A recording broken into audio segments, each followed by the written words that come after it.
हरियाणा में निकाय चुनावों की हलचल तेज हो गई है। सोनीपत नगर निगम चुनाव में भाजपा ने शक्ति प्रदर्शन के साथ मेयर प्रत्याशी राजीव जैन का नामांकन कराया।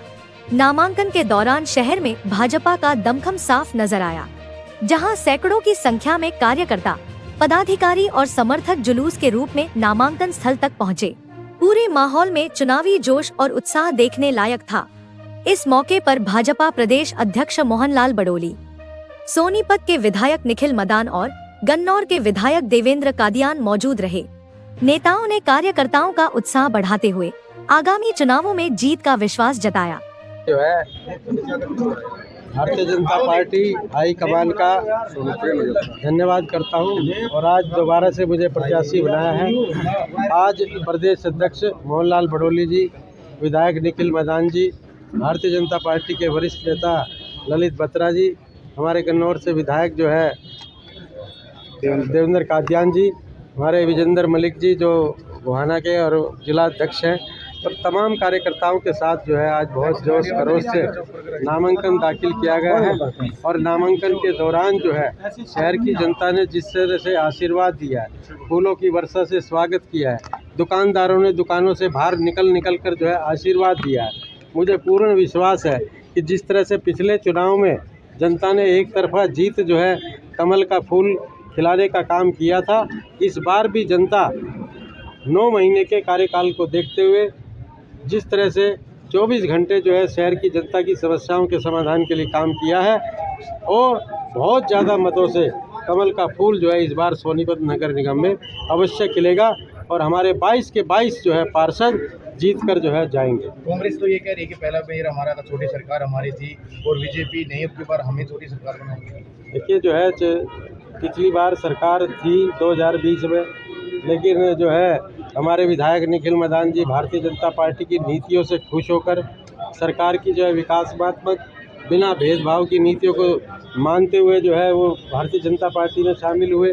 आज वो विधायक हैं और पिछली बार जो है कांग्रेस से हमने हिसाब चुकता कर दिया था।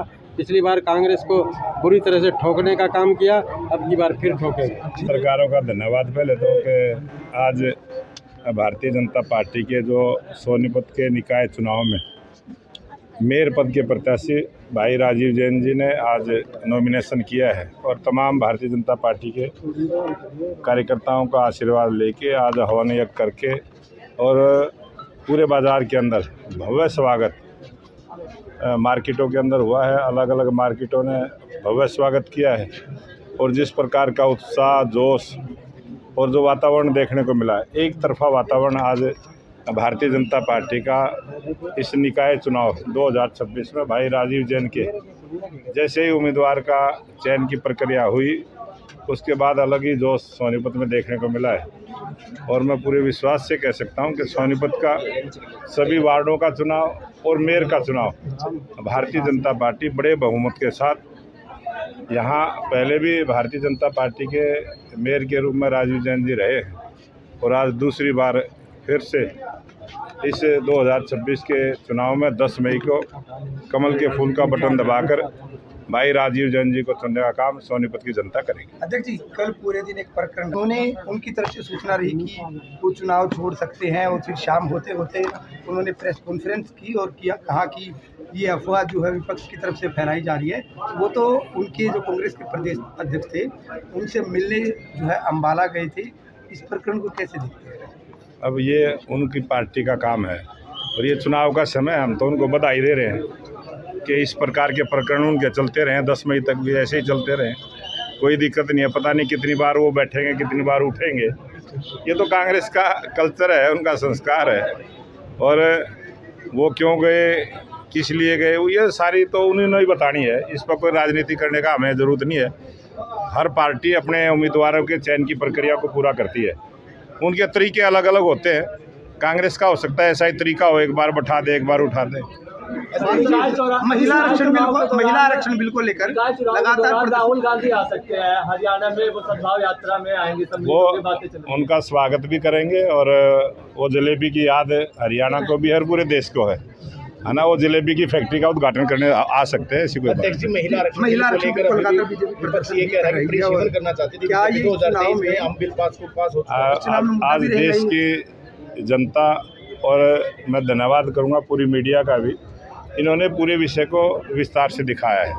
जो बहस हुई है वो भी लोगों ने देखी है। और भारतीय जनता पार्टी ने जिस प्रकार से 2023 में इस महिला आरक्षण के बिल को जो पास करवाने का काम किया था और महिलाओं के इस आरक्षण का जब बिल पेश किया था तो विशेष सत्र इसी प्रकार से 3 दिन का नई जो संसद बनी है, आज़ादी के बाद पहली बार नई संसद में 3 दिन का सत्र रहा है, पूरे देश ने और दुनिया ने देखा है।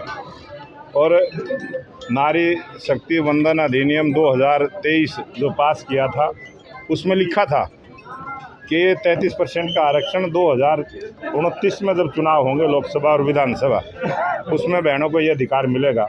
और उसी की प्रक्रिया को पूरा करने के लिए, क्योंकि 1976 के अंदर कांग्रेस के शासन में ही प्रस्ताव पास हुआ था, कानून बना था कि 50 वर्षों के बाद 2026 में देश में परिसीमन होगा और पूरे देश में होगा।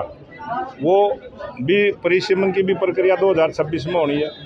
और जब सीटें नहीं बढ़ेंगी, जब तक यही नहीं पता सीटें कितनी हैं, तब तक उस आरक्षण को कैसे दे पाएंगे। ये कानूनी अड़चन थी, उसको दूर करने के लिए देश के प्रधानमंत्री नरेंद्र मोदी जी ने एक सबकी सहमति से ये प्रयास किया कि ये बिल पास हो, महिलाओं को वो सम्मान मिले, अधिकार मिले और महिलाएं सशक्त हों।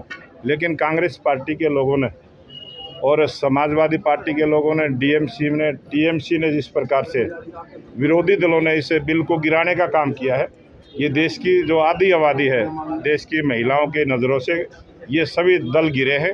और जब चुनाव होगा, जहाँ भी चुनाव होगा, उसका परिणाम देखने को मिलेगा और उनको इसका खामियाजा भुगतना पड़ेगा। अध्यक्ष जी, पार्षद जो है उन्होंने अपने कुछ हितों का टिकट दिलाने की कोशिश की, जो कि दीवान ने उपयोग कटवा दी, ऐसे आरोप। लिस्ट कांग्रेस कौन सी पार्टी की लिस्ट? कांग्रेस की बात है तो कांग्रेस के नेताओं से जवाब है।